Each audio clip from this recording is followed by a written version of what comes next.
just want to make sure the court reporter can hear me. I'm ready to go. You ready? Okay, good. Okay.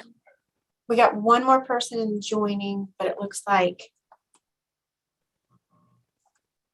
I'm ready to go on my end. All right. I will make a motion that we come back into session. Do I have a second? Second. All in favor? Aye. Aye. We are back in session. All right. We're dealing with 1815 Logan Street. I would entertain a motion. Mr. Chairman, I'd like to make a motion to approve both the zoning relief and the certificate of appropriateness as laid out by staff. I second it. Okay. Mr. Sunderman, Aye. Ms. McKenzie, I can't support the overall mass of this project as well as the incompatibility of the facades that have been created with the use of the project. So for that reason, I'm a no. Ms. Smith-Dobbins,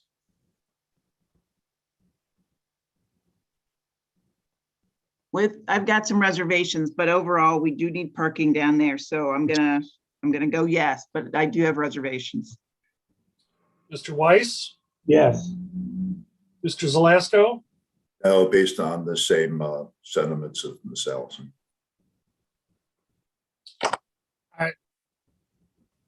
Ms. McKenzie, I'm sorry. the entire session, beauty is in the eye of the beholder.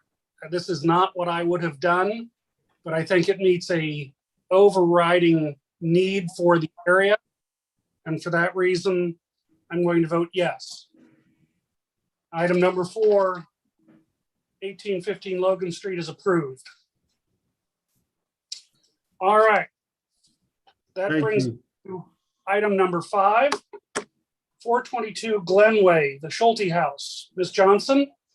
Yes, so now we're moving into our quasi-legislative portion of the meeting. This is a historic designation application for 422 Glenway Avenue. This application is requesting a local historic landmark designation for the property generally located at 4122 Glenway, known historically as the Schulte House.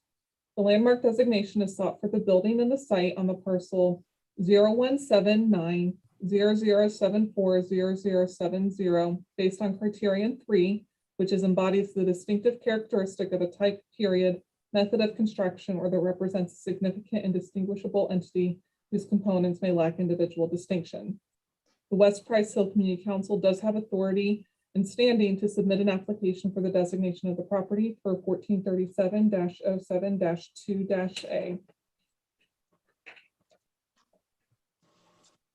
So the West Price Hill Community Council has submitted a designation report and related historic design guidelines. From the designation report, it states that the West Price Hill Community Council has an invested interest in preserving the Schulte House, a building that is historically significant as one of the best and last remaining examples of the 19th century Queen Anne architectural style, patterned masonry subtype in the West Price Hill neighborhood. It also has historically significant for its contributing compatible 1930s Tudor English Revival style additions.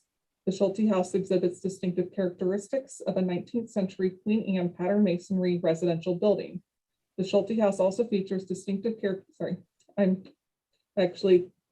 apologize, that was copied and pasted twice. The Schulte House is historically significant under criterion 3 as it embodies the distinctive characteristic of an 1892 Queen Anne style residential building as constructed by architect Theodore A. Ricker Jr., as well as distinctive characteristics of the Tudor Revival style. And the period of significance for this building spans from its date of construction, 1890, through 1937, when the Tudor Revival style additions were built. In reviewing the designation report, they are applying under criterion 3 that it embodies the distinctive characteristics of a type or period or method of construction that represents a significant and distinguishable entity whose components may lack individual distinction. The building is a pattern brick masonry building that exhibits many of the defining elements of the Queen Anne pattern brick style, as shown in images below from Virginia McAllister's field guide of American houses.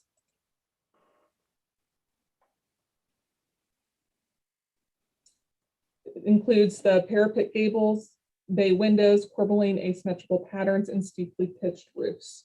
The picture there is of another building that was in Cincinnati that is a patterned masonry building, and it has many of the same elements that the Schulte House has.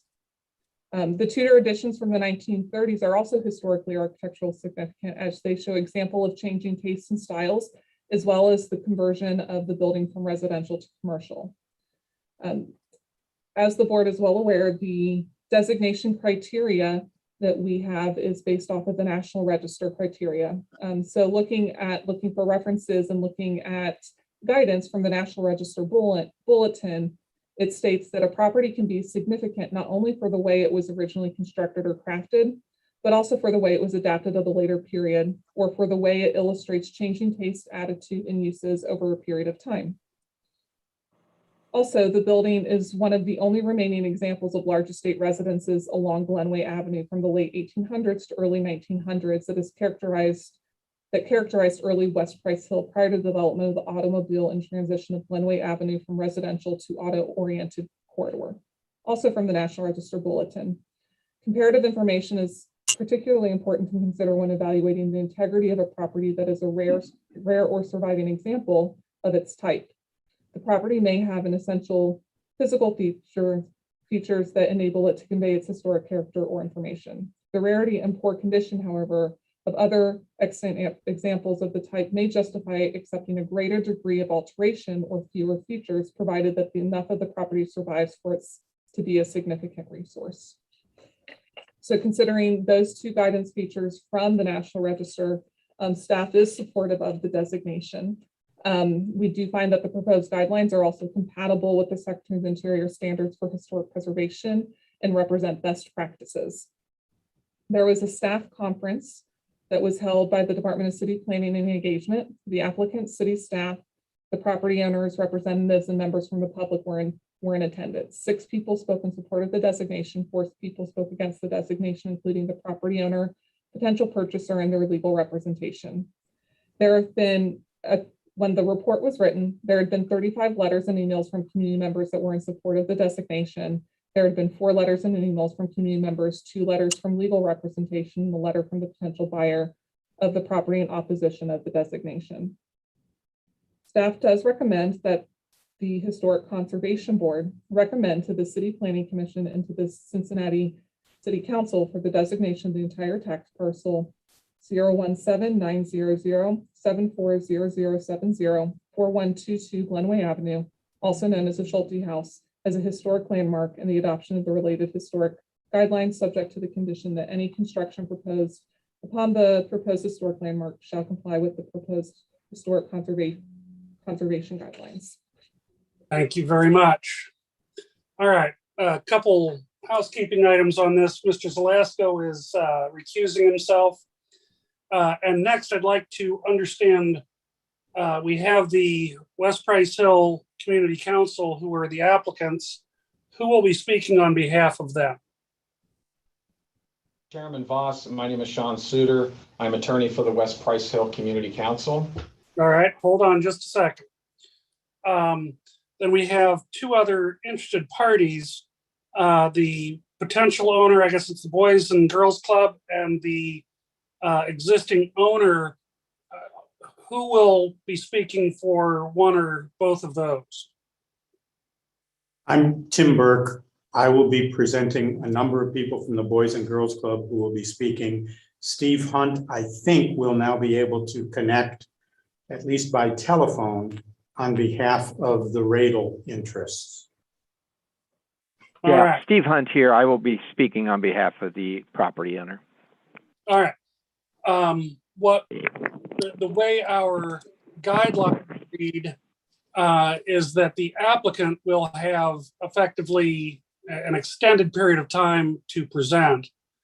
I would like to make a motion which will be necessary to allow Mr. Hunt and Mr. Burke to also have extended periods of time so that we can get this out, get all the positions out.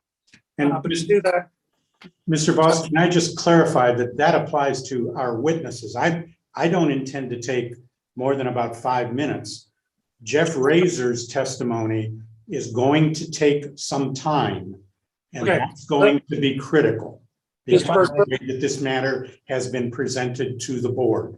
let me be clear. Sorry, Mr. Voss, Sean Suter, if I may clarify, are we operating under C, the quasi-legislative procedure? Yes. Okay. And, unfortunately, we're getting a history of applications that don't necessarily have the backing of the owner. So where possible, I want to give all the directly interested parties a reasonable amount of time to speak. But to do that, we have to suspend our normal rules to allow all the interested parties to have a potentially extended period. So I understand, Mr. Burke, that your comments may not be extensive, but by board rule, we're theoretically limiting people to 2 minutes. I'd like to have all of the directly interested parties have at least a reasonable amount of time to present their thoughts on this so that the board can make as well-informed a decision as possible. We appreciate that. To that extent, I make a motion that we suspend the rules on limiting non-applicant speaking time. Do I have a second? Second, Second. All right, Mr. Sunderman, aye. Ms. McKenzie,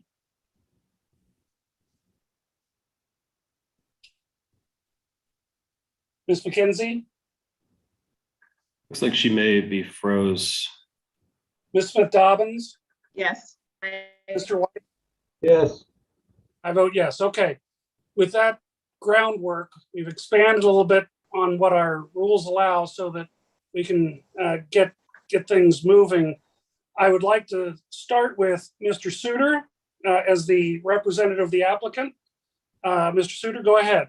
Thank you, Mr. Chairman. Appreciate that. Appreciate your clarification of the rules today. My name is Sean Suter on behalf of Suter LLC, on behalf of the West Price Hill Community Council. With me in the room, I have Laura Hamilton, who's the past president of the West Price Hill Community Council, Michael Lanzalata, who's on the board, also an attorney, and Decca Hussein Wetzel, who is was with our consultant who wrote the report, the designation report. So also with me is JP Burley of my office. So that's who's in our room here. And I just want to start by clarifying and making sure that everybody is on the same page relative to what is being asked today. The application is for a designation of a historic landmark. It is not about demolition. It is not a certificate of appropriateness. Okay. It is not about economic hardship. This is about historic significance of the building.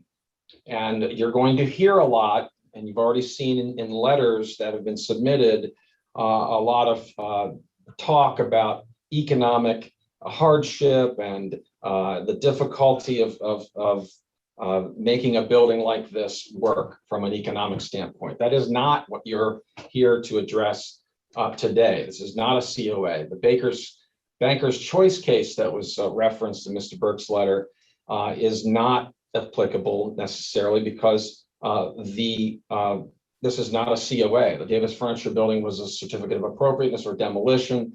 This is a designation. Okay, so I just want to make that very clear, and we would object to any evidence being presented about economic hardship because that's not one of the factors for you to determine the designation. The factors are, as Ms. Johnson and her report laid out. They're 1435 07-1 that a building may be found to have historic significance in instances where the building embodies the distinctive characteristics of a type, period, or method of construction, or that represents a significant and distinguishable entity whose components may lack individual distinction. If you look at the picture of the Schulte House building, it would be very hard to look at that building and say it's not distinctive. This building is already a landmark, not in the legal sense under the Cincinnati Municipal Code, but it's already a landmark to the people of the West Price Hill neighborhood. And while there may be competing interests here, where the property owner may say, you know, we don't want to landmark this building, we want to sell it for demolition. The people of the West Price Hill community have a vested interest in this building too. It's a landmark. In fact, the has been designated by the Price Hill Civic Club as an official Price Hill landmark. There's a plaque on the building. So, you know, whether it's designated currently under the law, it's not, and that's what we're asking for you to do. It is a important landmark building for the people of West Price Hill. And you know why it's also important? It's the last one on Glenway Avenue. It's the last manor house left. If you go down Glenway Avenue through West Price Hill, all the historic buildings are gone. This is it. So once we, you know, if we demolish this one and put up another one-story nondescript box, that's what you get in the neighborhood. That's not good for anybody. We also are not debating the merits of the Boys and Girls Club mission. We all agree they have an excellent mission. They're a great part of our community. This isn't a building versus Boys and Girls Club. That's not what we're here to do. They have a contract to purchase the property. Their intentions are to redevelop the property. And so that's their interest in this. But this should not be a us versus them, community versus the Boys and Girls Club. They're part of the community, but we're also part of the community and a big part of the community. And we don't want to see our last historic building on Glenway Avenue get demolished. We think there are alternatives for the Boys and Girls Club for the location of the building. So it's not a competition. I think that's my main point there. With respect to the designation report, it speaks for itself. You have an original one, I think, in the file, and then an updated designation report. And there was some discussion about the style of the building. It is, there are a couple different things going on with this building here. It's a very distinctive building. But as you can see from the report, the latest report, it's an example of a patterned masonry subtype of the Queen Anne architectural style. The West Price Hill Community Council commissioned this report, this designation report. Man, it's a big spend for the West Price Hill Community Council to attempt to make the case of why designation is proper here. And the architectural style is pattern masonry of the Queen Anne architectural style. We have the author of the report here in the room with us, Decca Hussein Wetzel, and she is available to answer any questions or provide any clarifications to that report here today. Rather than running through the whole report, you have that already. I also want to make sure that you have my letter of October 18th. It was not in the packet, but I believe it was submitted to you. Yes, it came in subsequent to the packet. It did make it into the packet? No, it came in subsequent to, but we have it. Okay, you have it. So that, my letter of October 18th, which was timely submitted, I hope you have a copy of that. And I'm going to object to that. We requested documents. We've never seen that letter. Go ahead. Go ahead. Just another example. Nobody ever requested documents of me. I think it was submitted. Sean, we didn't even know you were hired. Okay, I'm really not entertaining a debate at this point. I'd like to get people's positions, and then we can argue at the end. How's that? There you go. All right, Mr. Suter, go ahead. So we do have that letter. Just want to make sure you've had a chance to see that. Pretty much what's in the letter is what I just described. Attached to the letter, though, is a petition with 733 signatures on it, urging the designation of the Schulte House. You also have at least 35 letters in your packet urging that this last historic building on Glenway in the neighborhood not be allowed to be demolished, no matter how worthy the cause. The cause is not the issue here. It's a worthy cause, we all agree. But do we have to lose our last historic building, this beautiful, distinctive building, to accomplish what the Boys and Girls Club is trying to accomplish? And we don't believe that's the case. And I think the people of the community have spoken and spoken loudly that they want to preserve the history of the neighborhood and the last remaining historic building. Unless anybody from our team has any comments at this point, does anybody want to say anything that I missed or? Okay, I think we're good, and we'll be available to answer any questions and to maybe have an opportunity to provide a rebuttal argument if that's allowed. Thank you. All right, I'd like to go now to Mr. Burke. Go ahead. What is it that you would like to add? If I may, Mr. Voss, I'd like to suggest that you hear first from Jeff Razor, the architect that has been retained by the Boys and Girls Club. And I will tell you the reason why it's critical. And I will reserve the right to do a bit of summation after you've heard from all of the witnesses. I'm very comfortable. My understanding is that it wasn't until this morning when the board was provided with the original application. We were shocked when we saw the staff report that was submitted to you last week and a different application than had been the subject of the staff conference. The critical difference is they're almost describing two different buildings, because the original application talked about this building allegedly being a rare example of Chateau-esque architecture. Jeff Razor spent a long time, he's going to explain to you why it's not that. And all of a sudden, when the staff report goes to you, we see that there is a new application, which we've never seen before and was never the subject to a staff conference. But I'd like Jeff to speak both to the original application and to the new application that is now in front of you. All right, Mr. Razor, we do need to get you sworn. I believe I have to be sworn in. Is that correct? Yes. I don't believe witnesses for quasi-legislative hearings need to be sworn, actually. I agree with that. I promise to tell the truth anyhow. Fair enough. So may I begin? Go ahead. Thank you, Mr. Chairman. As Tim mentioned, the opinion I wrote, which should be in your packet, was in response to the nomination, which was written a couple of months ago, back in August. It was the nomination which was given to the owner and which was being considered during the staff conference just a couple of weeks ago on October 6th. So I'll let Tim argue about why this is problematic process-wise. The reason I mention it is because it's worth noting that there were two very important aspects from that original nomination. One was that the period of significance was listed as lasting until 2019.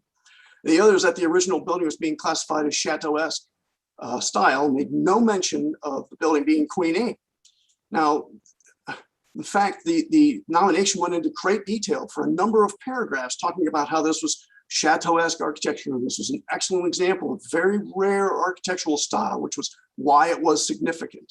So the reason this is important in noting is the listing of the period of significance until 2019 and the classification or attempted classification of this as Chateau-esque are indications to me that people are grasping at anything to sort of define this building as being historically significant. They're throwing anything at the wall and hoping that it sticks. The opinion that I wrote that you have in front of you, I was trying to figure out what style you would classify the original building. I called it Tudor. And then the new nomination is now attempting to classify this building as Queen Anne, as you know, and that opinion seems to be supported by the city staff.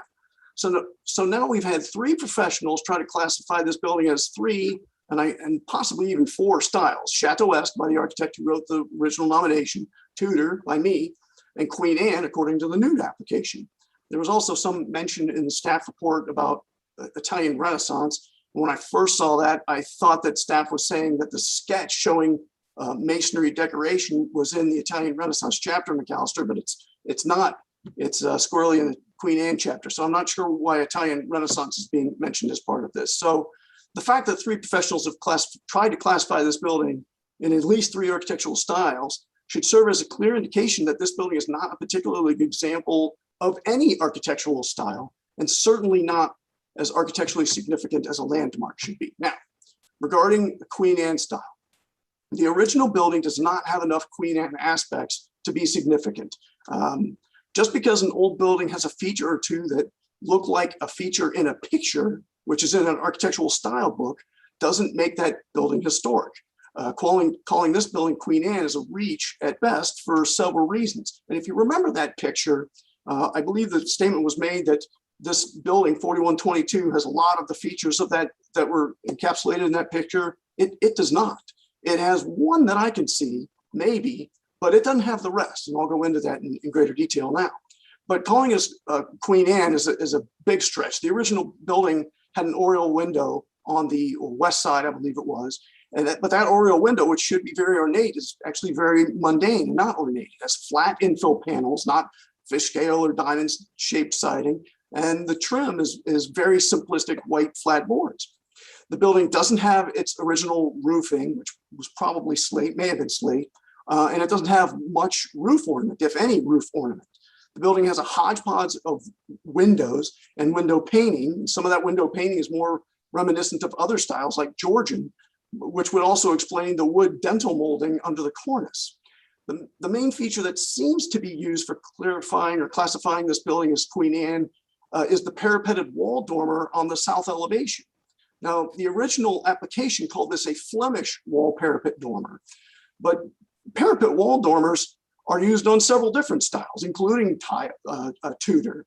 When they're used on Queen Anne buildings, there should also be detailed ornamentation with it. The photo that staff provided to show the Queen Anne example building in a masonry building had stone ornamentation on the parapet, finial on the top and some finials on the side. 4122 has none of that ornamentation. But perhaps the most telling reasons why this building should not be classified, the original building should not be classified as Queen Anne, is because of what's not on this building. There is no corner turret. There's no intricate stone detailing throughout, or even wood detailing for that matter. The only stone detailing is some banding and some bas reliefs on the building. There's no iron fencing around the site, and there's not much iron anywhere else. There's just a little bit here or there. And the biggest missing piece of all is that there's no front porch. In that photo that staff showed you from the style book from McAllister, there's a front porch, because nearly every Queen Anne building had a very prominent front porch on it. They were usually very large, some of them wrapped around the side of the building, but it's not there. Now, the Sanborn map, which was included in the original application, I didn't see it in the most recent, the new application, but it was in the original application, clearly showed a front porch, which was obviously removed long ago to put the additions on. Which brings me to the additions and modifications. Now, staff included a quote from the National Register Bulletin, which says a building's additions can be significant for the way they presented the adaptation and changing tastes. But not every addition should be considered significant because it shows changing taste. Otherwise, any addition, no matter how insignificant, would meet this test. So modifications and additions to a landmark building must complement the original and not detract from it. The additions to 4122 Glenway clearly detract from the original because they caused the removal of the front porch, which was almost certainly the most significant feature of the original building. They also detract from the original building in a number of other ways. And I'm going to share my screen now. Hopefully you can all see that. Can you all see that picture?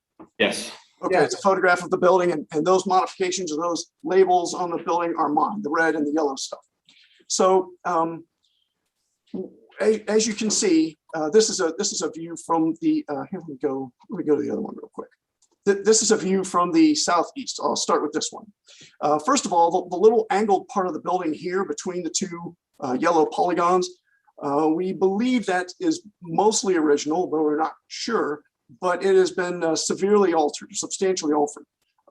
First of all, everything above the white stone band looks different and was probably rebuilt. The brick and mortar is different. the bas reliefs that you see there with the corded figure, that's different from the bas reliefs of the original building. And there's the parapet wall is sort of a mishmash between curved and crenellated. And then most importantly, a stone or maybe brick column was removed, and this half round window was inserted many years ago. So obviously even an original portion of the building has been modified on the exterior. Now, the portions of the building in the yellow polygons, those are additions, pretty clearly additions. And they, first of all, they clearly do not complement the existing architecture at all. And while additions can vary somewhat from an original architectural style, these depart wildly from it. First of all, they cover over half of the south and east elevations, which are the two elevations that face public streets, Glenway and Dewey. But also they are such a significant departure from the original that they clearly detract from it. Everything that can be different is different. First of all, the proportions.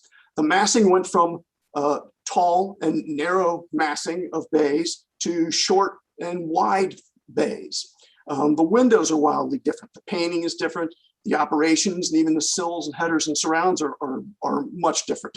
Just about anything that could be different is different from this building.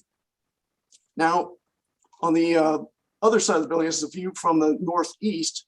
The additions obviously do not celebrate a connection to the east, nor to the original building, nor do they even respect it all. They just sort of slammed in there. The windows of the addition don't match the existing building. Actually, the second floor windows of the addition don't match the first floor windows of the addition. The first floor windows have stone surrounds. The upper floor windows don't. The first floor windows are just like the second floor windows of the original. So there's no telling why the first floor windows and the second floor windows of the addition don't match, but they don't. Perhaps most egregiously is the roof form. The roof form went from steeply pitched roof with box gutters to flat roofs with crenellations. And they put the crenellations everywhere. They even put the crenellations on the carport. So when I see that kind of stuff, I mean, it looks like the kind of branding you might see from a contemporary architect trying to brand a fast food restaurant or something like that, having crenellations on a carport. I'm going to stop my share screen here. So my conclusion is that just because a building or a business inside it is old or even beloved, that doesn't mean the building is architecturally significant or a landmark. Landmark designation should be reserved for only truly significant buildings such as Union Hall or Union Terminal, City Hall, and St. Mark's Church, which was recently designated.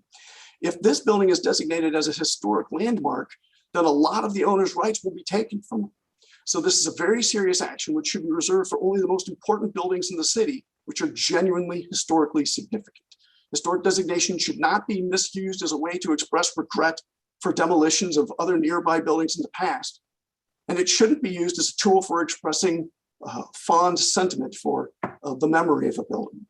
So 4122 Glenway Avenue is clearly not architecturally significant. It's not a landmark, and it should not be given the city's highest architectural compliment and most restrictive covenant. One other thing I'd like to say, Mr. Suter mentioned that this was the last remaining historic building on Glenway. That's just not true. I was driving up and down Glenway Avenue today. There are many buildings which could be considered significant. And I have to say, I read one of the letters from the community council, which I wholeheartedly agree with, which is city planning department probably ought to get in front of some of this so we don't have communities and businesses going at each other's throats in confrontational hearings like this. If the planning department would designate buildings in advance of these kinds of issues, we would know whether something is probably historic or probably not, and we'd be all on the same page and not in a confrontational scenario like this. So this building is not significant. The original building, I don't believe, was a good example of Queen Anne or Tudor or Chateau-esque, and the additions clearly detract from whatever architectural character there was from the original building. It's not a landmark. And with that, I thank you for your time. All right, Mr. Burke.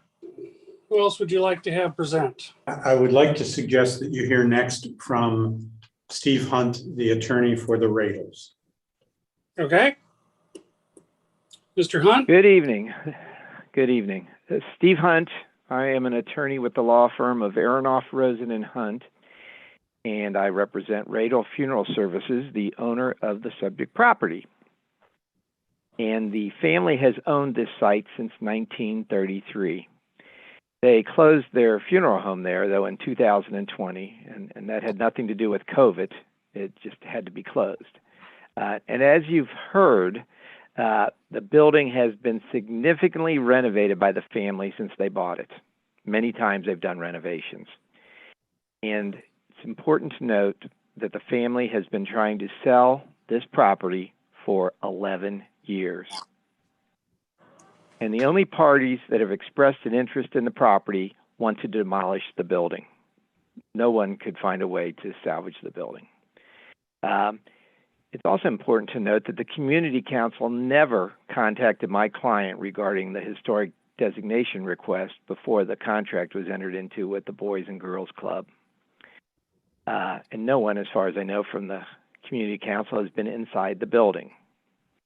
As I stated in my letter, it's also important to note that the purchase price that is being paid by the Boys and Girls Club is significantly below the Hamilton County Auditor's valuation for the property. The historic designation by the city would deprive my client of significant legal rights, and we believe would constitute an unconstitutional taking of my client's property. We agree with the expert provided by the Boys and Girls Club that the building has no legal historic significance or architectural integrity. Consequently, the site does not meet the legal requirements for historic designation. If that designation is granted by the city will be taking away any remaining value in this property. And in reality, we believe that the building will remain vacant, and eventually we believe the city will require it to be boarded up. And that's not good for anyone. One other point I wanted to make is that my clients, the Radel family, have been strong supporters of the Boys and Girls Club.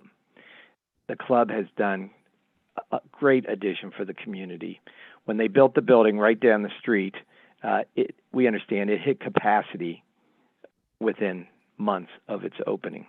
And they need this site for a new program that's in great demand, and we think that needs to be permitted. The site will only work if a new building is constructed on the site. No one is going to be able to renovate that building. When you look at the numbers involved, it makes absolutely no sense.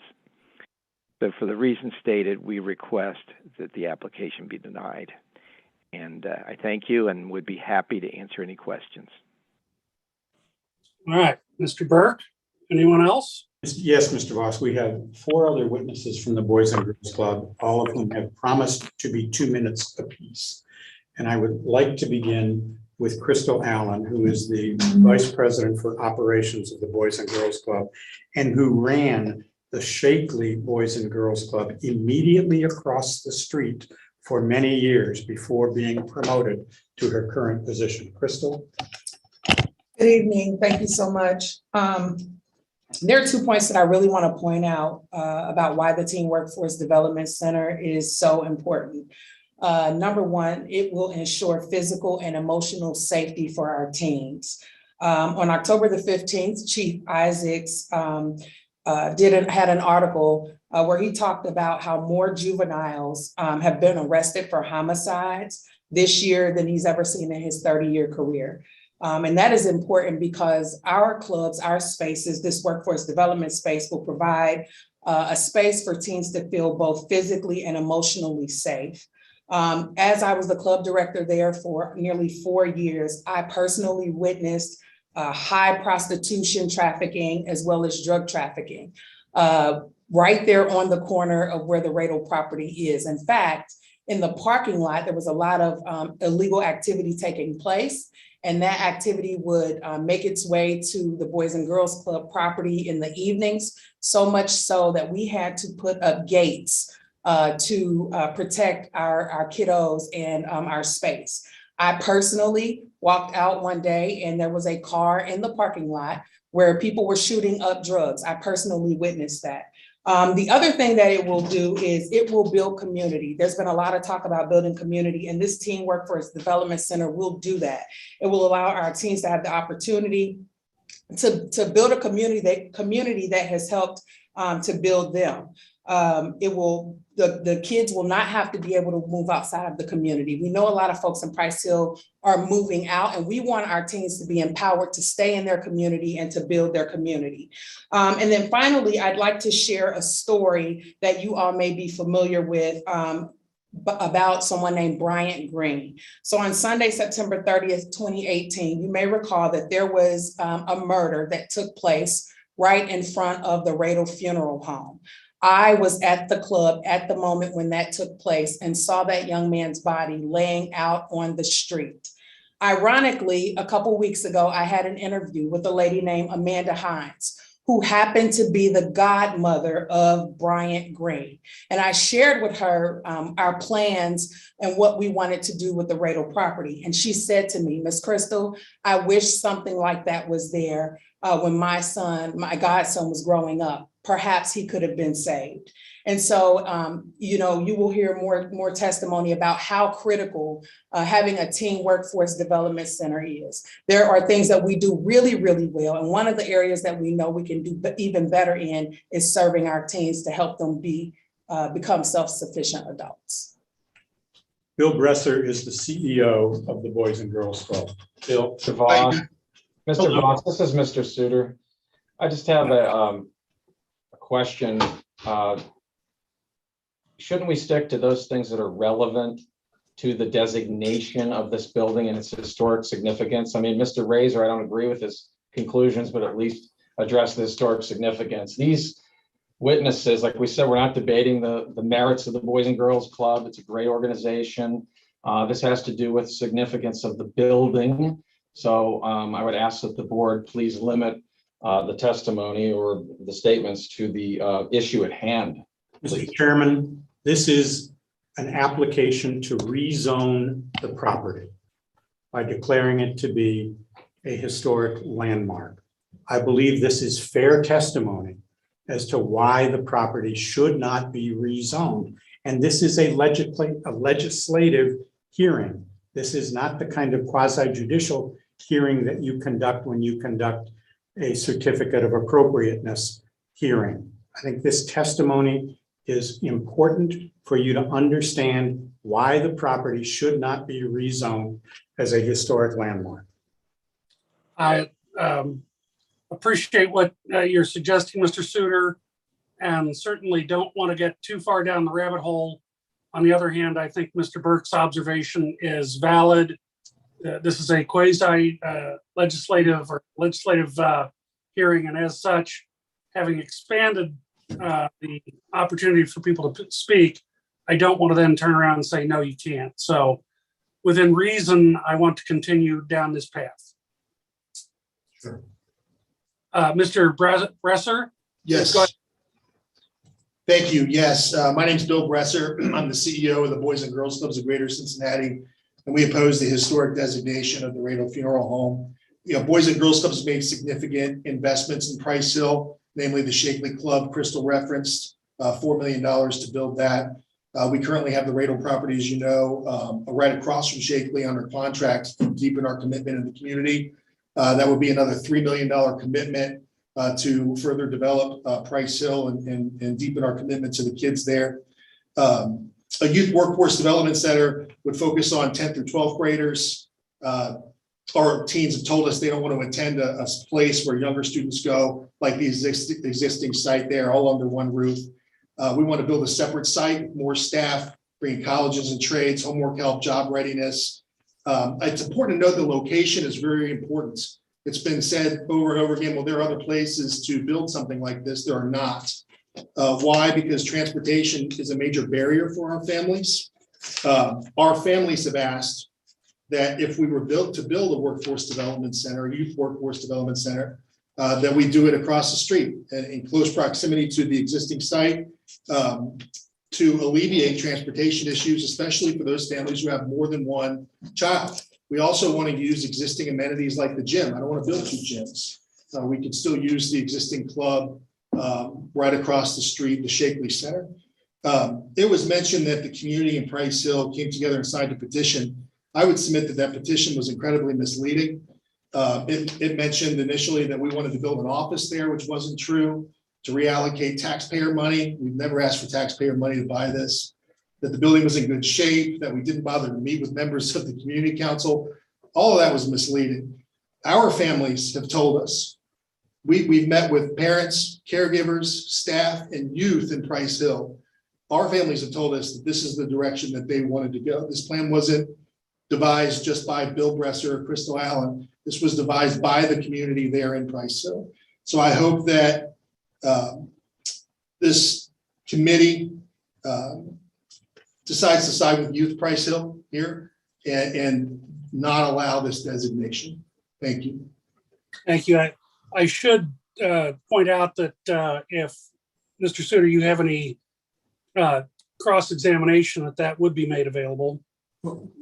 Mr. Chair, I don't believe cross-examination is appropriate in a legislative hearing.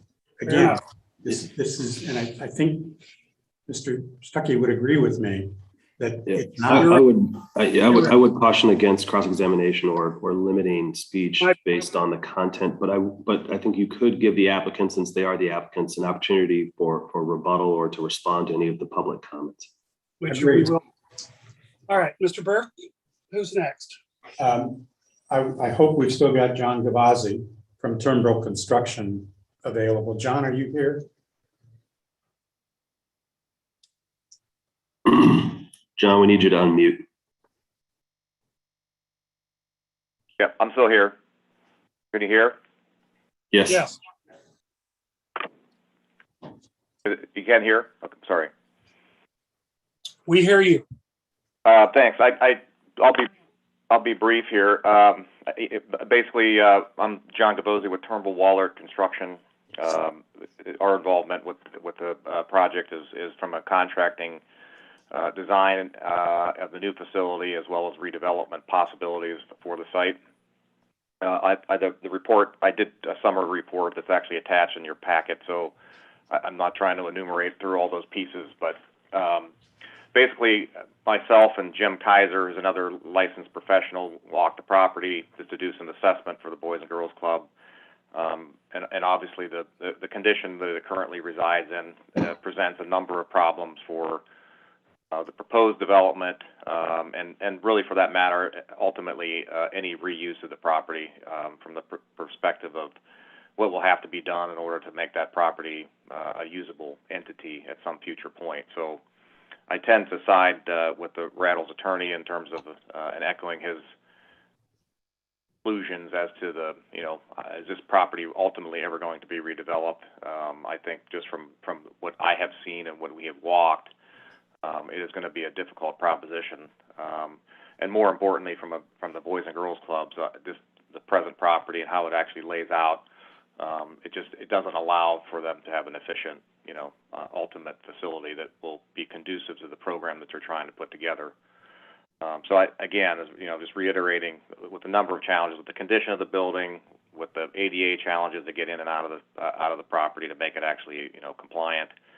It just continues to mount to make it a really insurmountable condition to be able to be efficient in redevelopment. That I'll Okay. Mr. Elias Simpson is one of the relatively new board members of the Boys and Girls Club. Good afternoon, everyone. So again, Elias Simpson, I'm here on behalf of the Boys and Girls Club as a board member. Hopefully you all can hear me just fine. I'll make this brief and just quickly share a point of view. Obviously, I'm here to support the Teen Center. I became a board member of the Boys and Girls Club through a business relationship. I'm the CEO of a logistics firm, $1 billion logistics firm, about 10,000 employees. But I'm also a graduate of the Boys and Girls Club. and one of the few folks who's ever been on the board and having done that. And so I quickly just want to share that a quick story about teen centers. So when I was a sophomore in high school, the neighborhood opened a teen center. I joined the teen center. My best friend joined the gang. And we've obviously ended up in very different places in life. And I'm a CEO and successful, and he ended up down a different path. So I'm just here to basically reiterate the importance of the teen center for the neighborhood and what it can mean for the community. And I think that's what we're all here for, is the betterment of the community. And I fully believe that a teen center will provide a nice future for the people and the community as a whole. Thank you. Thank you. Our final witness from the Boys and Girls Club is Andy Gianelli, another board member from the Boys and Girls Club, who's been very involved in this particular project, as well as in the creation of the Schulte Center. Good evening. My name is Andy Gianelli. I'm a current member of the Boys and Girls Club Board of Trustees and have been a member of the Board of Trustees for 13 or 14 years. I tend to handle the real estate needs of the organization and won't go through a long history, but was the lead on developing the Larry and Rhonda Shakely Club across the street with Turnbull Wallard and Jim Kaiser of PCA Architecture. We made a significant investment in the neighborhood. We, when we looked back at what we do well and what we can improve upon, as Crystal Allen and Bill Bresser enumerated, we really need to focus on teams. And so we've been working on this programmatic model, and we've been looking for a while for a site that would work, and ultimately decided that the site across the street was perfect. We put the site under contract with the Radel Funeral Home on June 8th of this year. Prior to doing that, we just didn't do this willy-nilly. We looked at whether this site was in an historic area. We had a title report done on May 25th prior to putting it under contract to make sure there were no private covenants.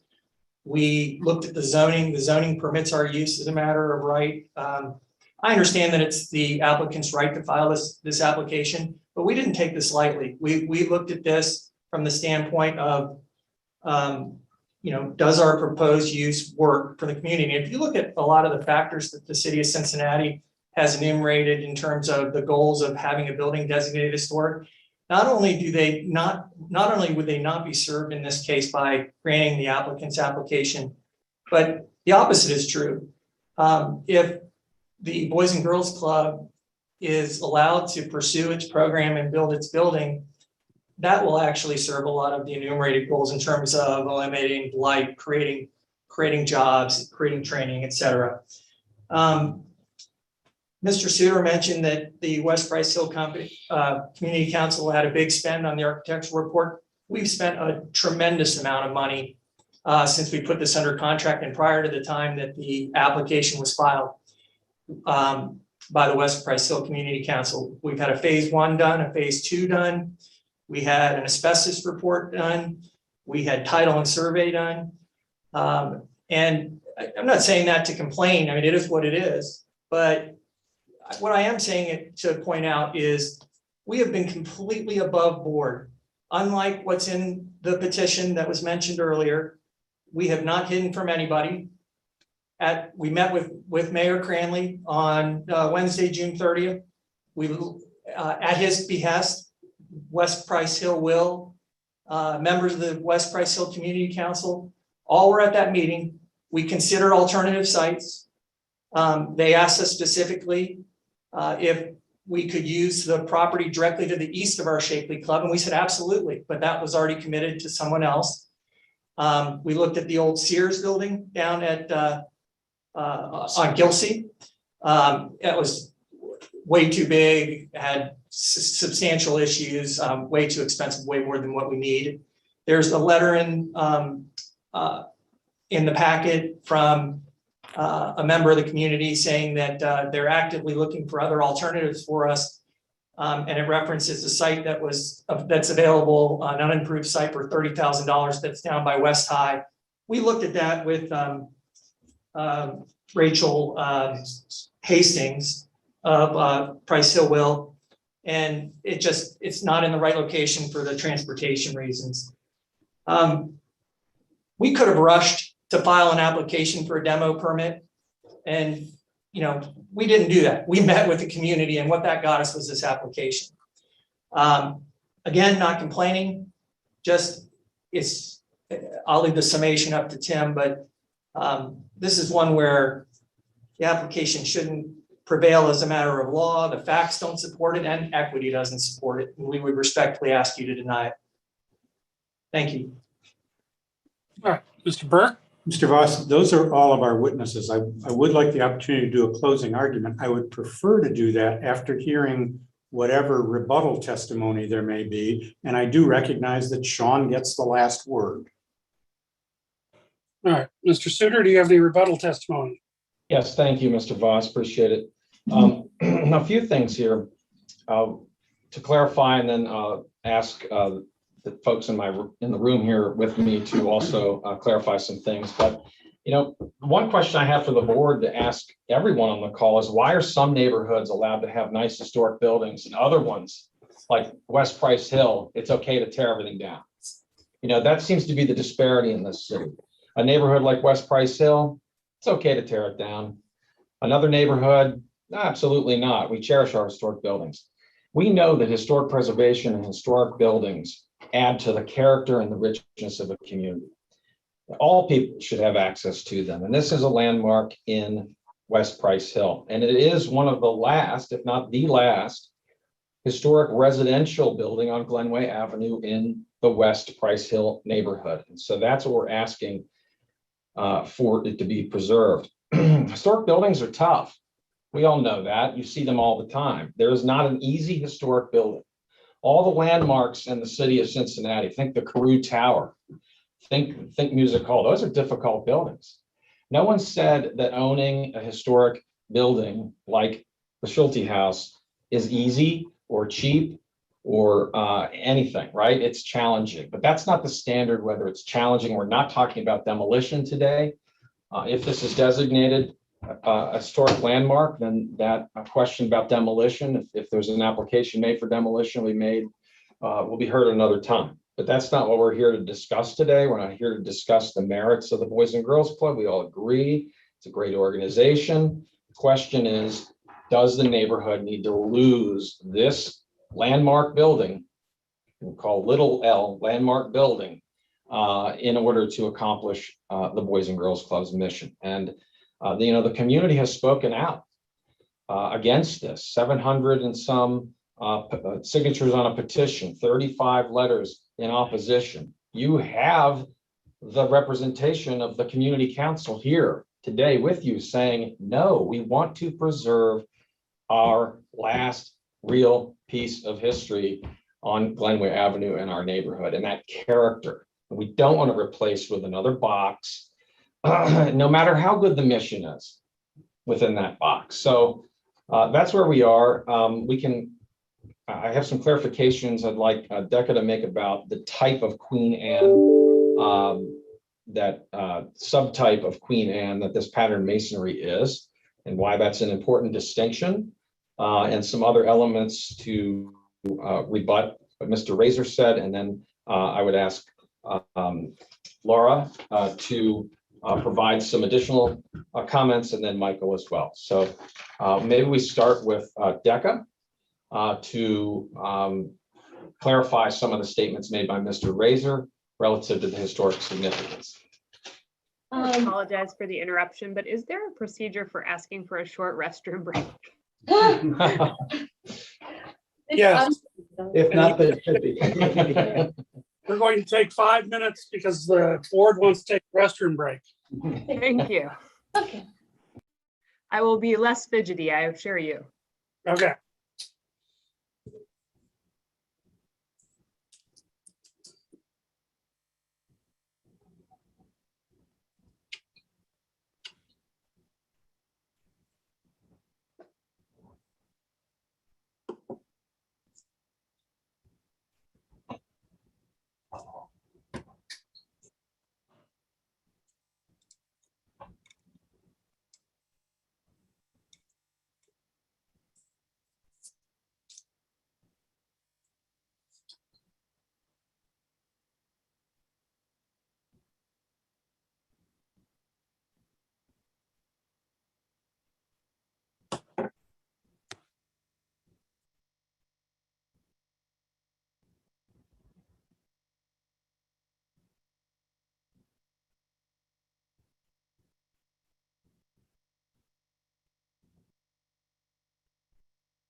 I agree. Tim, I just want to make sure, or Mr. Chair, I just want to make sure we have our court reporter back and ready to go before we get started. Okay. I'm right here. Okay, thanks. We have our board back.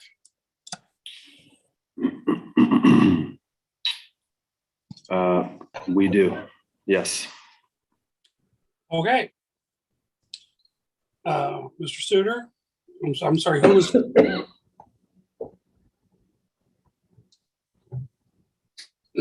Mr. Suter? Yes, thank you, Mr. Voss. Decca, would you like to proceed? Yes. So, so I'm an architectural historian, a Secretary of Interior qualified architectural historian, which is just something I wanted to note because I'm not entirely clear to what extent people are necessarily allowed to have specific comments about style and back and forth if they are not necessarily a Secretary of Interior qualified.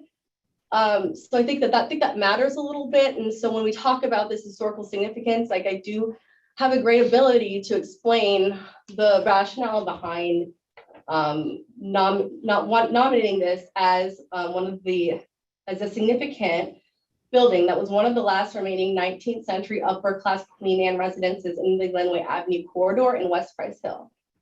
So this Glenway Avenue corridor, we constitute as spanning Glenway between Quebec Road approximately and Gurley Road. And that's essentially the West Price Hill Business District. Based on review of Ohio Historic Inventory, subsequent reports, auditor's site, and information on the auditor's site, and personal observations, there are no other Queen Anne style buildings in the Glenway Avenue corridor in West Price Hill, which also kind of really, you know, in turn, when you think about this building as it stands on West Price on this hill in West Price Hill, it really does stand tall, and it shows a number of features that are characterized by the Queen Anne style, and in particular the pattern masonry subtype. Those include its steep pitched roof, its irregular shaped roof, asymmetrical massing, brick masonry construction, the pattern brickwork, and the stepped Flemish gables. What makes this building unique too are the 1930s period specific adaptations that portray the change in attitudes, tastes, and uses over a period of time, which I just have to say that, and I hope that's okay that I'm noting this, but when Mr. Razors noted that the information that was literally copied text from the National Register Bulletin was incorrect, that doesn't make sense to me, because that's, again, the National Register of Historic Places, you know, that's what Beth had earlier said, the guidelines that the Conservation Board here reviews things are based off of.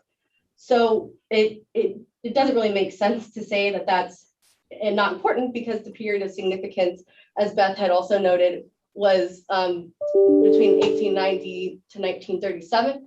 So that is just important to know, because those additional changes, and the reason why we talk about how things change with a certain period or attitude is because the incorporation of the Tudor style additions are very much from the time period when the building was changed to be in a new use, right? So from a single family home to a commercial property.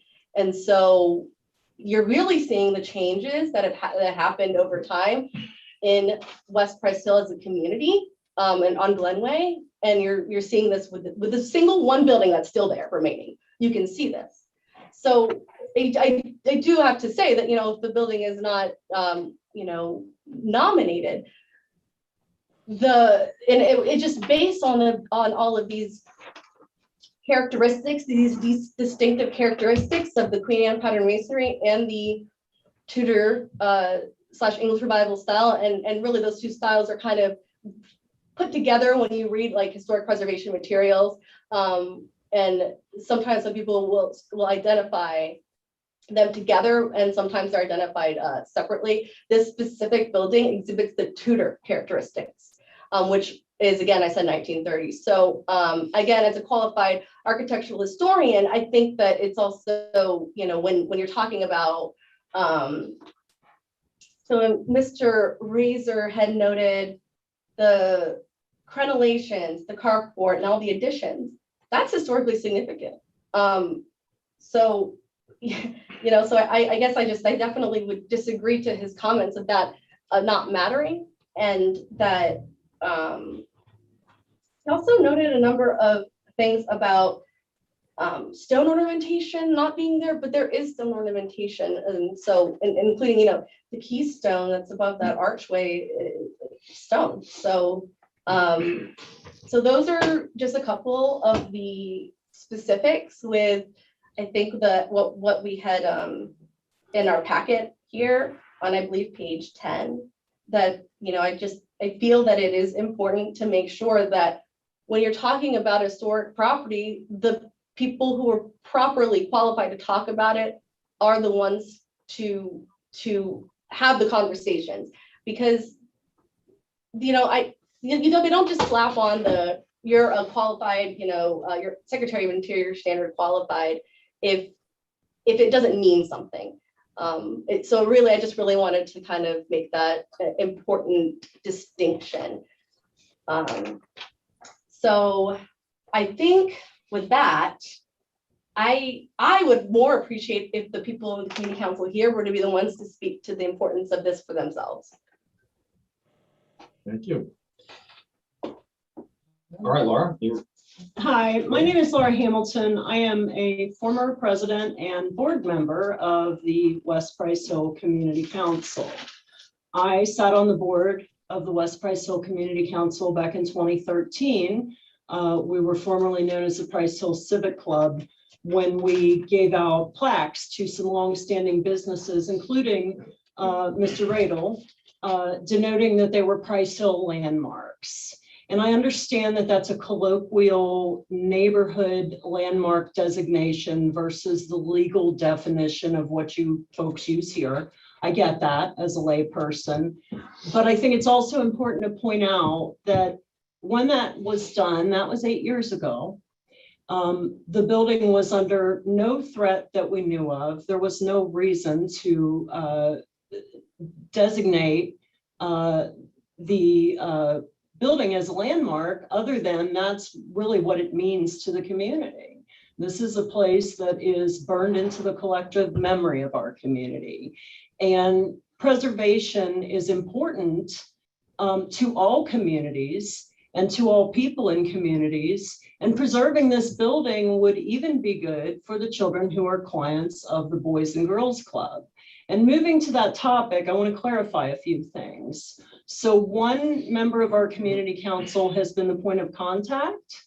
We have had a written email about that June 30th meeting with the mayor's office and Pete Whitty and all the titans of the Port Authority and the various people who were in that room. And that email makes it pretty clear, that came from our president, that makes it pretty clear that there was a definite desire here to level this building. We have had no further outreach from the Boys Club, and they've talked about a lot of the things they've gone to gone through in terms of like due diligence with asbestos, or is there lead, or how much is this going to cost, that kind of due diligence.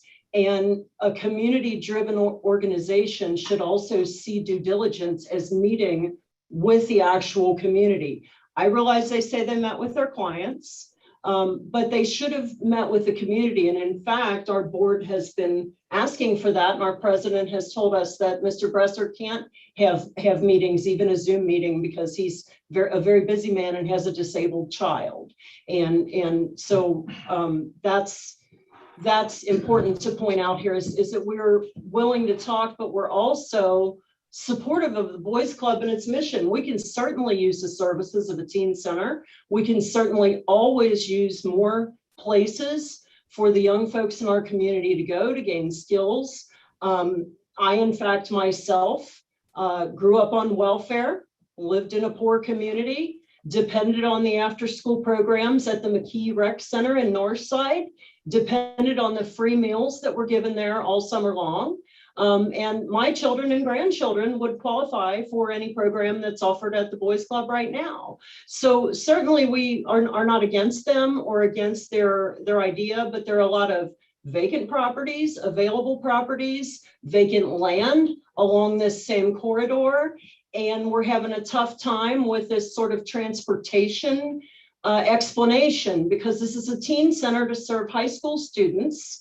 And the alternative site that has been offered for less than $30,000 is very close to the high school. You can walk there without crossing a street in about 2 or 3 minutes. But to get to the site where this historic building is, you would need to drive.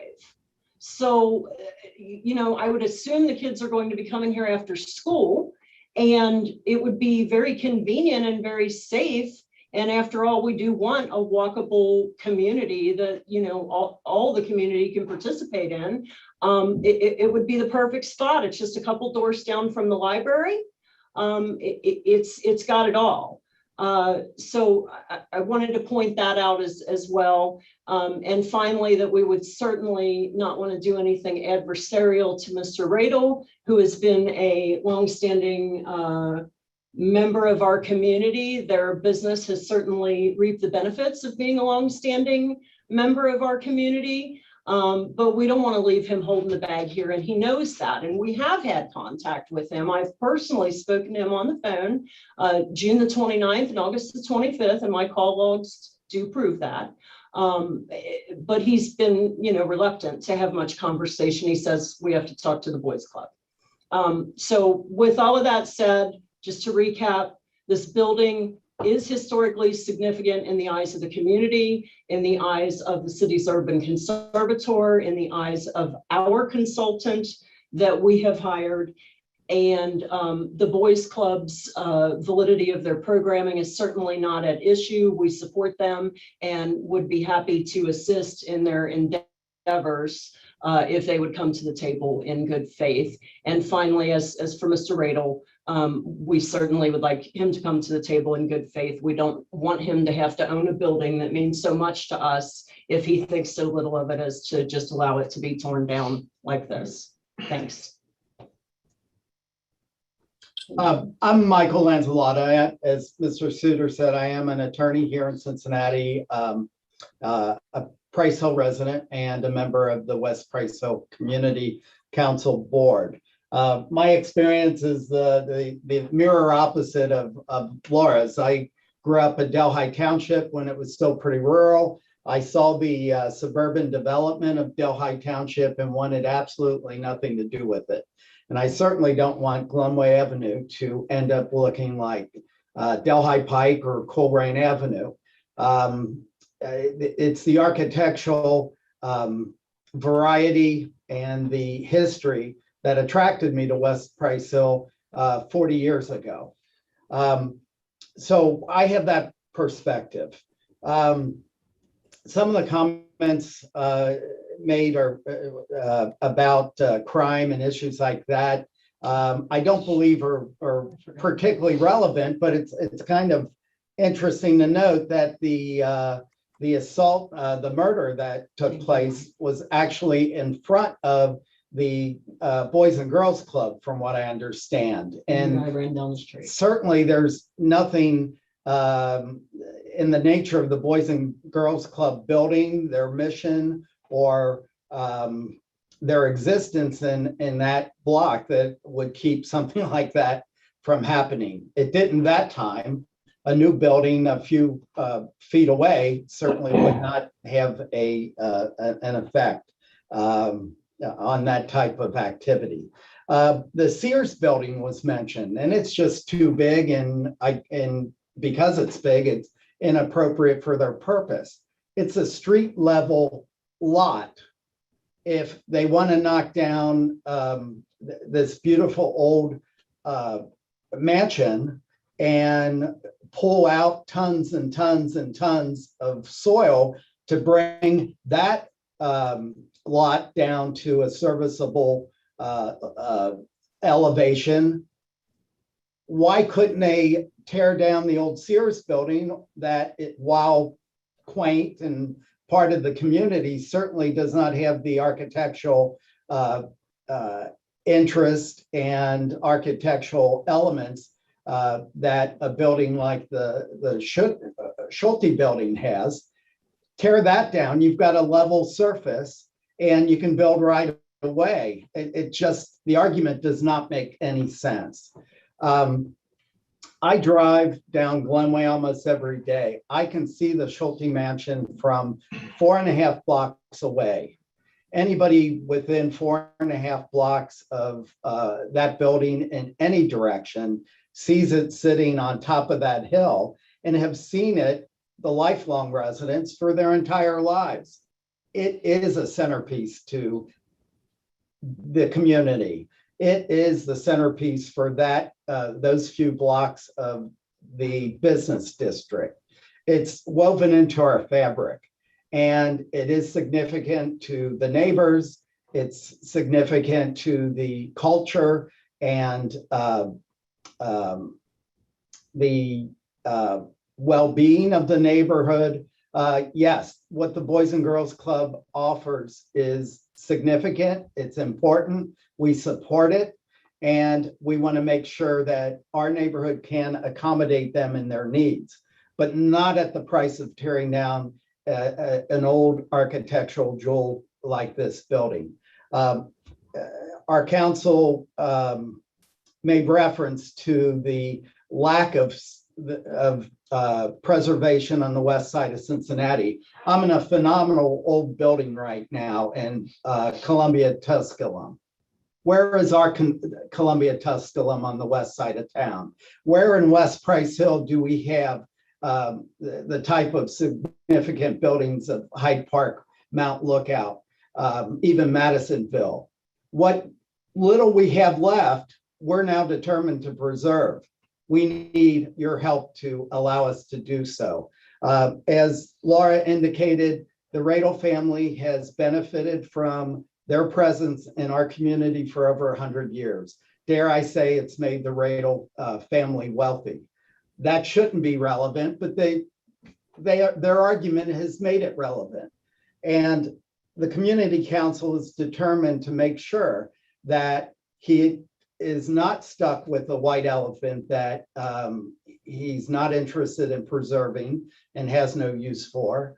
I believe that there's been communications that our Community Development Corporation may be interested in cashing him out of that building so that there's no loss whatsoever.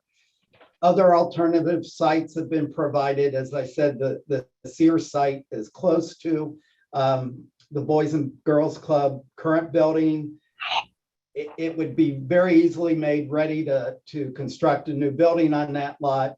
And certainly the lot that Price Hill Will has offered is suitable. It's close to West High and could very easily serve their purposes. So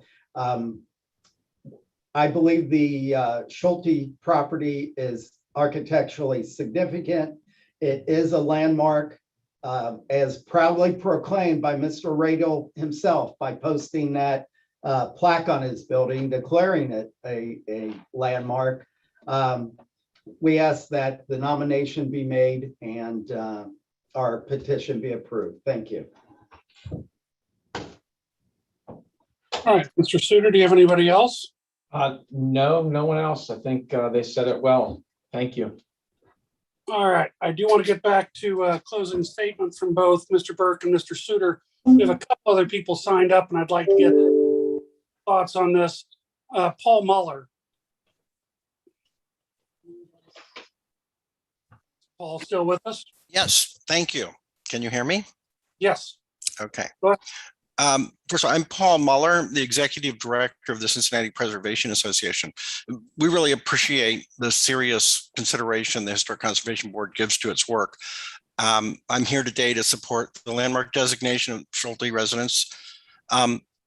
It was designed by architect Theodor Reichter, and he's really one of our underappreciated 19th century architects. He studied with McLaughlin, and we do have some of his buildings still standing. Most of them are scattered around over the Rhine, but the Flatiron building is one of them, the Kirby building and Door building on Vine Street.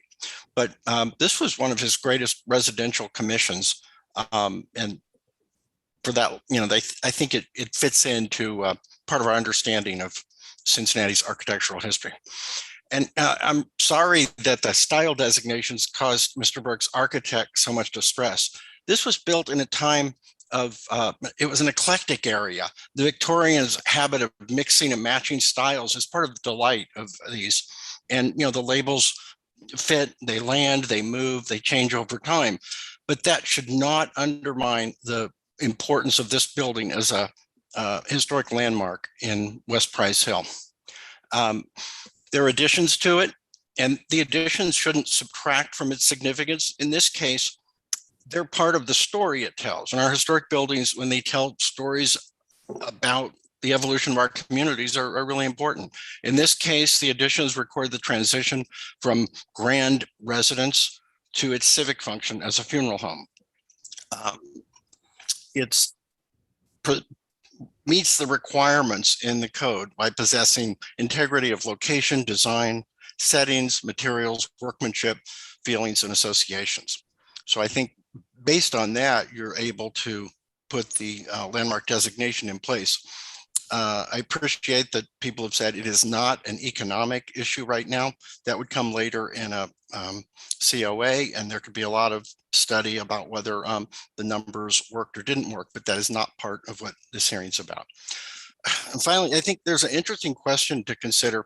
If a building is one of the last ones left in a setting, does that augur toward tearing it down, or does it augur toward going the extra distance to keep it as a last example?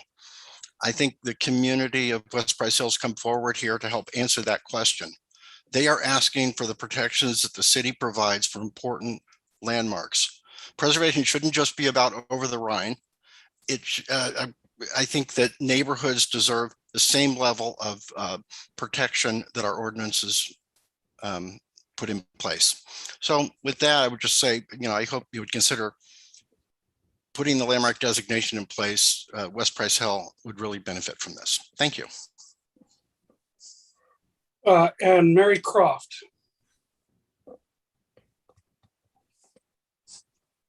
Yes, I'm here. Can you hear me? Yes, please go ahead. My name's Mary Croft, and I am a resident of Price Hill. I was born and raised in Price Hill. I did move away for 25 years, and I had a profession for 25 years on the East Coast in restoring historical buildings and houses. And this is a historical house for all the reasons that other people like Paul Muller and Urban Conservatory has stated. It is a landmark in Price Hill also.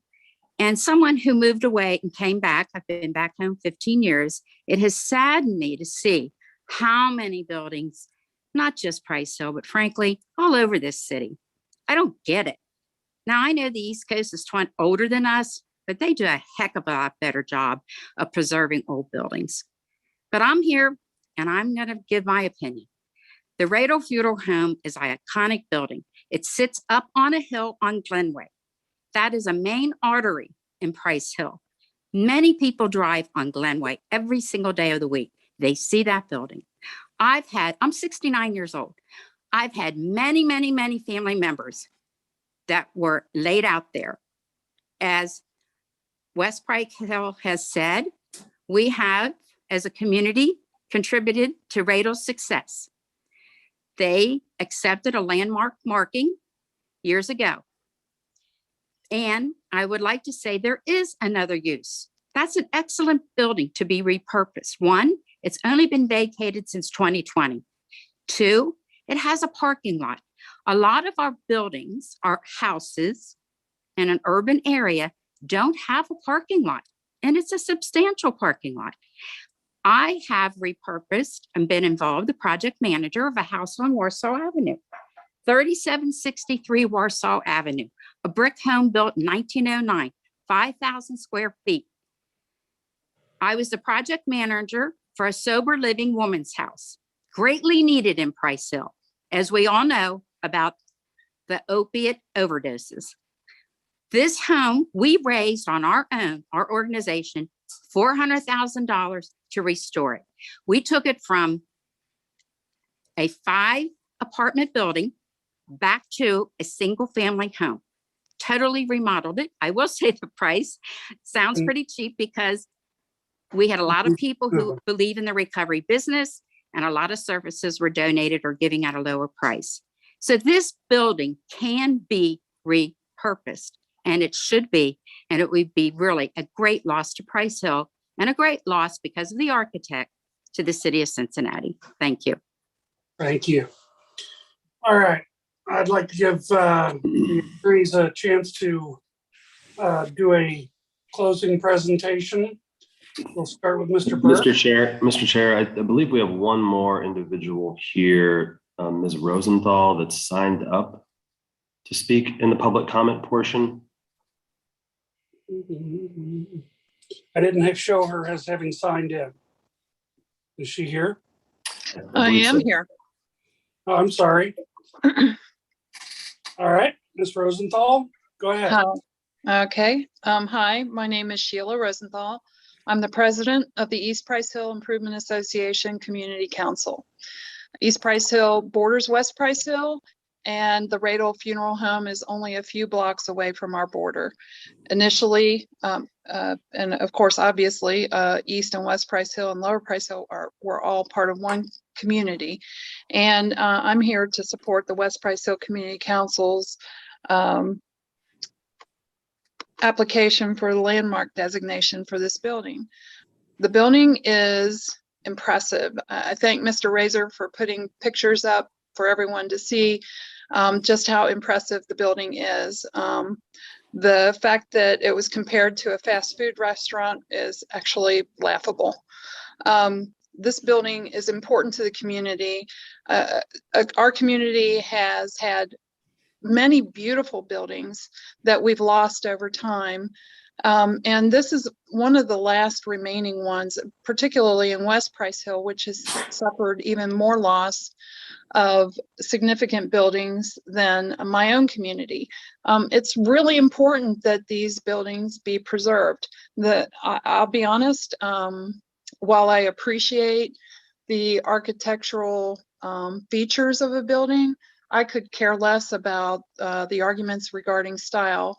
The point regarding this particular building is that if you drive through that area, you will see nothing like it.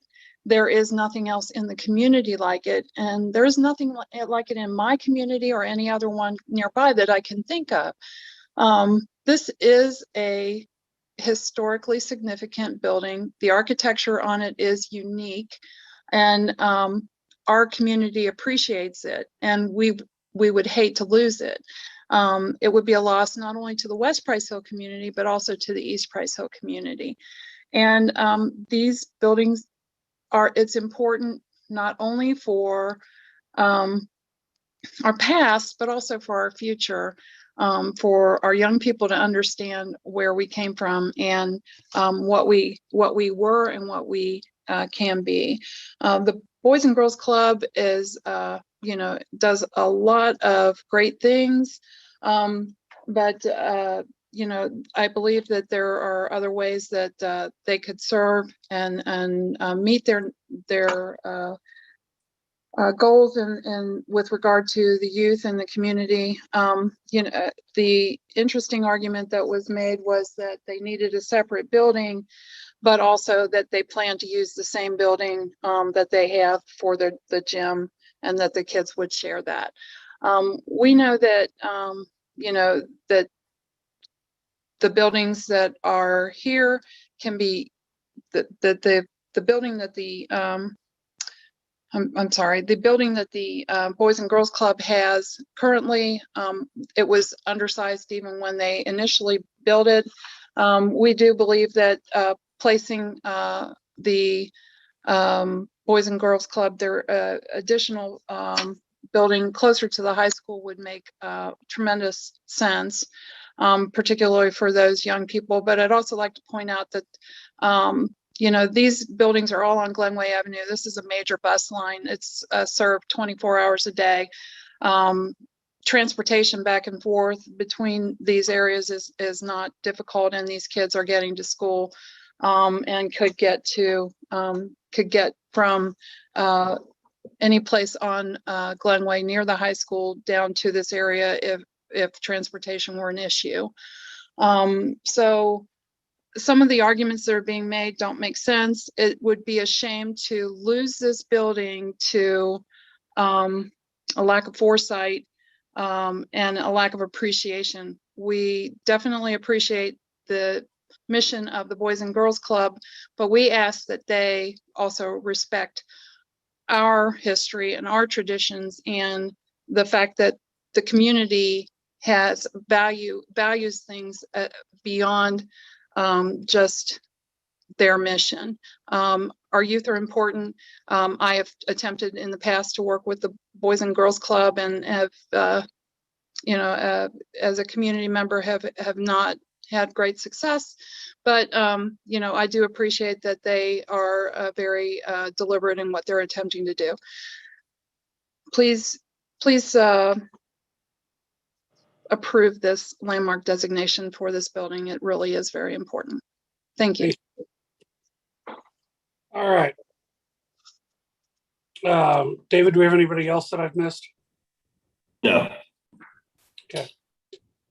Mr. Burke, you want to close out your argument? Yes, please. And I thank everybody, board members and everyone who has commented, for the time that all of you have taken. I have to say as I begin that unfortunately this process has been extraordinarily unfair to the Radel interests and to the Boys and Girls Club. It started out when posted on the city's website was a statement making it sound early on like this matter had already been decided. The property had been declared to be a rare example of Chateau-esque architecture, and the Radel property had been closed in 2019 due to COVID. None of those statements were true. Someone from the city staff simply adopted language out of the original application and put those on the website. We had to challenge that to get that corrected. As I've indicated, we were shocked. Let me back up. The architectural historian may have certain credentials retained by the community council, but it was just back on October 8th, I believe it was, when we had a staff conference based on an application by the architectural historian that declared this property in great detail to be a Chateau-esque building. And we challenged it at that time with a 2-page letter that Mr. Razor wrote. And our comments ended with what we filed prior to the 18th of this month. And only after the staff report was forwarded to you all, along with a new application done by the same architectural historian, was there a claim that this building was entirely something different, a Queen Anne style building? We were made to look like fools and never even told that there was a new application, nor was there a new staff hearing on that application. Now, today we find out that Mr. Suter submitted a letter and that you all have that. We don't. And I don't understand why it worked that way. I will tell you one other thing that I was going to say toward the end of this argument, but let me do it now. The claim has been made, even today, that this is the last Queen Anne style building in West Price Hill, or that there are no other historic buildings on Glenway Avenue. You may be aware that the city of Cincinnati conducted a historic inventory, completed a historic inventory in 1978, and another historic inventory in 2004. Those two inventories identify, when you count the two historic districts that it considered as possible worthy of designation, over 54 buildings in West Price Hill. At least 3 of them are identified as Queen Anne buildings. At least 3 of them are historic buildings on Glenway Avenue. None of those 54 buildings included the Radel property. Why the Historic Conservation Board isn't told that those studies exist is beyond me, except that to reveal that information to you all would prejudice the argument that the Radel property should be designated. It should not be designated. It doesn't fit criteria 3 of 143507-1. It does not embody the distinctive characteristics of a type of architecture, as that portion of the Historic Preservation Code requires, nor does it meet the integrity that the definition contained in 1435-01-113, which clearly requires that for historic significance, a structure depends on having the integrity of location, design, or setting. And in this case, the property has none of those. You've already heard from Mr. Razor how the original architecture of the building was greatly modified. The front porch, which may or may not have been Queen Anne style, was deleted. Additions, and even you heard from the Radel attorney, additions to the property changed it dramatically. And even in the guidelines, which staff has recommended, which were proposed, the guidelines were proposed by the community's historic architect, included in the guidelines is the statement that on the east side of the Schulte House is a 1-story non-contributing addition. The addition can be removed. That suggests in and of itself that this property does not comply with the preservation of the integrity of the site. And it's curious the way that the application has defined the site, because they've cut it in half. They've cut the parking lot in half, and they've eliminated the retail buildings that are a part of this site that are just to the west of the Radel Funeral Home. They didn't include those because that's further evidence of how this site was changed, and therefore the integrity of the site has not been preserved.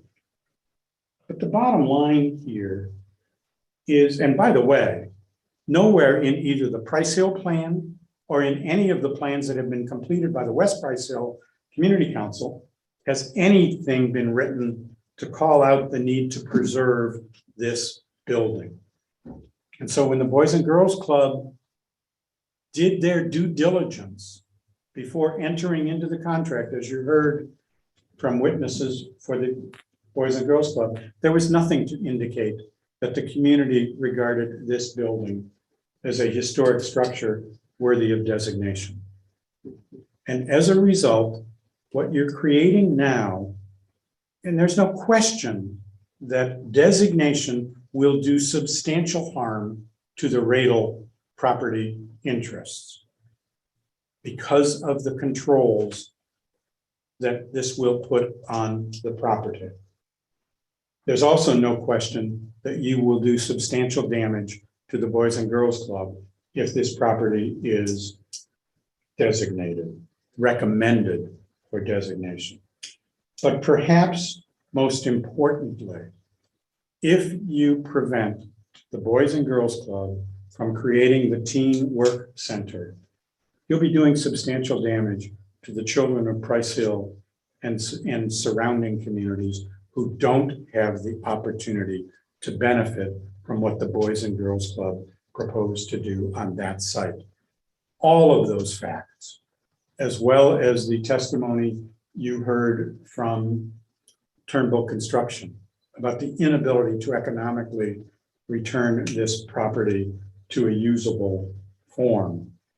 All of that is relevant to the question of whether or not this property should be rezoned, because that is what historic designation would do.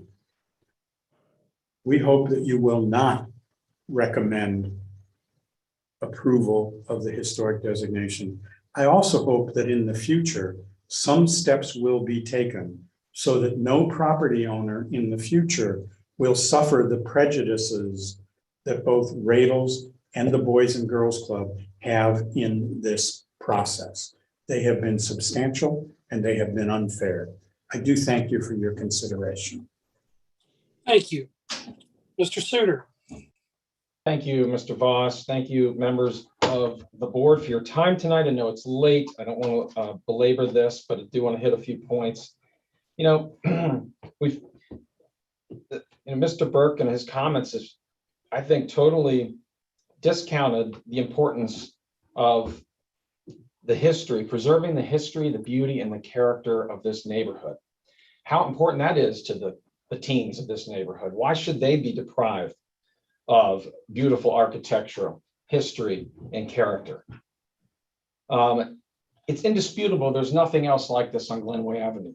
We can split hairs about how many Queen Anne buildings are in West Price Hill, or but this is the last remaining mansion residence on Glenway Avenue. It's indisputable that the neighborhood believes this is a landmark already. This is a landmark for the neighborhood. It's a landmark for the city, and it should be formally designated as such. The argument is always how hard it is to deal with a historic building. The argument is always how challenging it is and how expensive it is. We hear that time and time again. And preservation that's the challenge for preservation. There's always threats of a taking, threats of going to deprive us of all economically viable use of the property. There's been no evidence whatsoever presented today about the economic viability or the economic hardship of owning, restoring, and adaptively reusing this building. That's because we're not here to talk about demolition. We're not here to talk about a certificate of appropriateness. And these baseless statements can't be refuted. Those baseless statements will be refuted if a COA application is filed on a designated building. We can't refute those tonight. They're baseless statements. They're self-serving comments of a property owner who wants to dispose of this building as quickly as they can, and another a group who wants to buy it for their own use. These are self-serving statements that must be able to be tested through a COA application. We are asking you to give us the opportunity to do that. Designate the building. Let the property owner come in and make a showing, provide evidence of why there's an economic hardship and how this building and why this building should be demolished. But we shouldn't start out with an assumption that they're right, because we don't know that. And you can't start out with an assumption that the community is wrong. The community is telling you this building is important. When you drive down Glenway Avenue, it's what you see.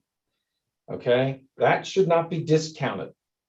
No matter how good the use that would replace it is, no matter how noble the cause, for the good of our history, our city's character, our West Price Hill neighborhood, we really need to stop making excuses for why we need to demolish our historic buildings, and we need to start finding reasons to preserve them.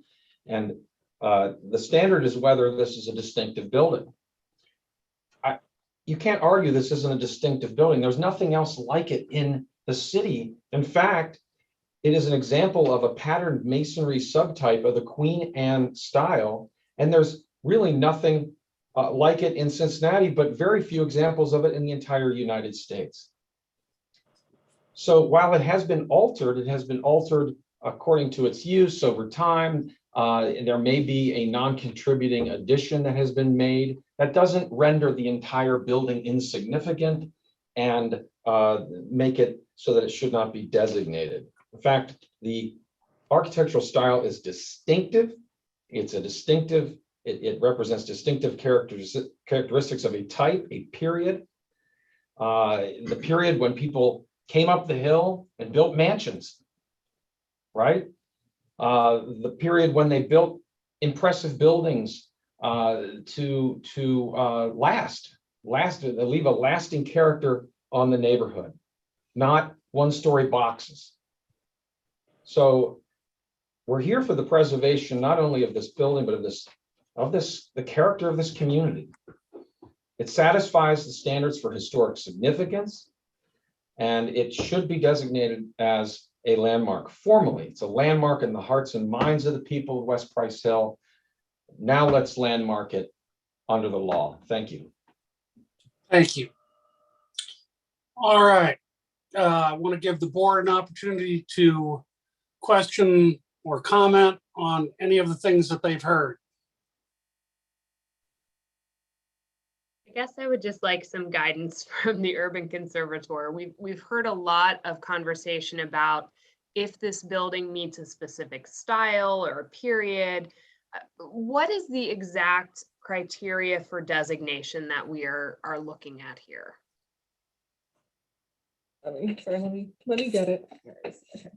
So the specific designation that they are requesting it under is criterion 3, which embodies the distinctive characteristics of a type, period, method of construction. The second part is mostly for districts, and it says, or that represents a significant and distinguishable entity whose components may lack individual distinction. So the after the or is mostly for districts, and so I'll read that again. Embodies the distinctive characteristics of a type, period, method of construction. So it's not specifically linked to an identifiable documented style. Is that a fair statement? It does not have to be, no. Okay. Other questions or comments? Well, I have to agree with Mr. Suter in that there's a lot of back and forth here about whether the Boys and Girls Clubs is good, and that's not really germane to what we're talking about. What I do think is important is that there is a very high threshold to take property rights. And as we saw a couple weeks ago, this board came to a decision that there were examples where, in spite of the applicant not being the owner, we were prepared to recommend a designation. My problem here is that, as I understand it, and what Ms. Johnson just read, a type, period, or method, I have to fall on the side of Mr. Razor's comments. Whereas I think this is a very interesting building, I don't think it's necessarily a good example of any particular type. It's sort of a collection of things. And I don't question whether the community has a strong affinity to this property. I'm just not comfortable that we get over that threshold of saying, in spite of a current owner and a prospective owner's desires, that this building has such a is such a good example of a type or a period or even a collection of types and periods, that it rises to the level that we should be recommending to the City Planning Commission and Council that this is worthy of landmark designation. And I understand that the community would love to see this preserved. I'm just not comfortable that this is the way, or that this body is the right avenue to exercise that desire to try to preserve something. So my feeling on it is that I would not recommend the Planning Commission and the city for designation, but I will be happy to hear what other board members have to say, and then we'll entertain a motion. I am frustrated with all of these kind of reactive applications, especially that we have been hearing lately. I would much rather see communities and organizations be proactive in moving to protect the structures that they are in favor of keeping long before there are pending deals on the table. I think that's a terrible time to try this type of procedure. But to me, I am truly trying to isolate, does this meet the requirements of landmark designation, realizing that the economic conditions and other considerations will be considered at other stops along this designation path. And that's what I've tried to focus in on today. And it's hard to do because, yeah, Boys and Girls Club does amazing work. And I think we all want them to be really successful and have the resources they need to do that. But trying to really understand, especially today when we have conflicting points of view from people that I respect and value their opinions and their interpretations of this building. This one is tough for me. I'm usually pretty one side or the other, but this is a tough one. Other questions or comments from the board? I'm wondering if the West Price Hill Civic Club attempted to raise enough money just to buy the property from Mr. Radel. We can answer that question if you'd like us to, Mr. Boss. Please. So there are a couple things that have come up since June, since all this arose. And one is that our CDC, Price Hill Will, has emailed us a commitment that if this were to be able to be landmarked, if we are able to save it, and this contract is canceled, they don't want to step on the Boys Club's toes. They are willing to either identify another end user purchaser or seek funding and purchase it themselves on behalf of the community. Additionally, Mr. Radel's son, Michael Radel, reached out to me on Facebook in regard to the petition, and I have a number of text messages that he sent me expressing an interest, but I have no idea of the seriousness of that endeavor. So a couple of things, and yes, the community is more than willing. We don't want to leave Mr. Radel holding the bag. That's not the idea here. It's not to force a hardship on anyone. I'm just thinking that putting a historic designation on that building creates, there's good news and there's bad news. It creates a lot of problems to somebody else that wants to come in and use that building. And if it's that important, I guess I'm at a loss to understand why you are not in constant contact with Mr. Radel about buying the place. Because Mr. Radel will not speak to us. He says we have to speak to the boys club and they're not talking to us at this point either. So we're in a catch-22 no-win created by others. We don't have a seat at the table currently, unfortunately. And I would say there are some negatives, I agree, but there are also some positives. This designation would open the door potentially to historic tax credits, which could help to adaptively reuse the building. That could help make that happen. We'd love to see the Boys Club stay and adaptively reuse the All right, building. That would be let's fine move too. on. Mr. Burke, you had a quick question. Only an objection.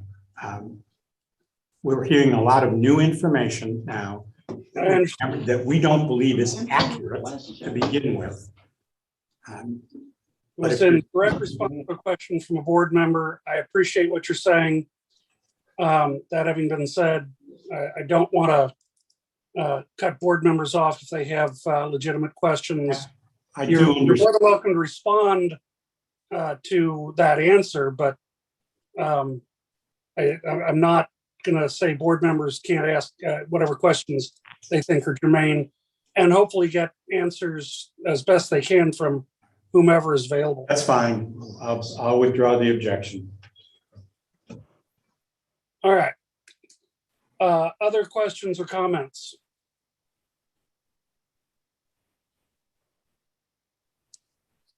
All right. Absent that, I would entertain a motion.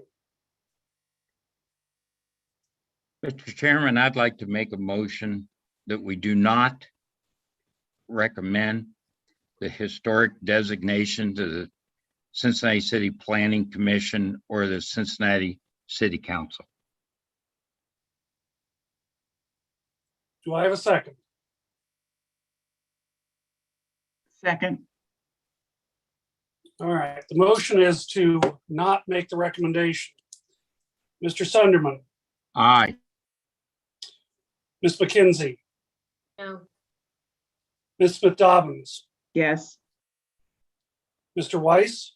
Yes. I vote yes. We will not recommend a Cincinnati City Planning Commission.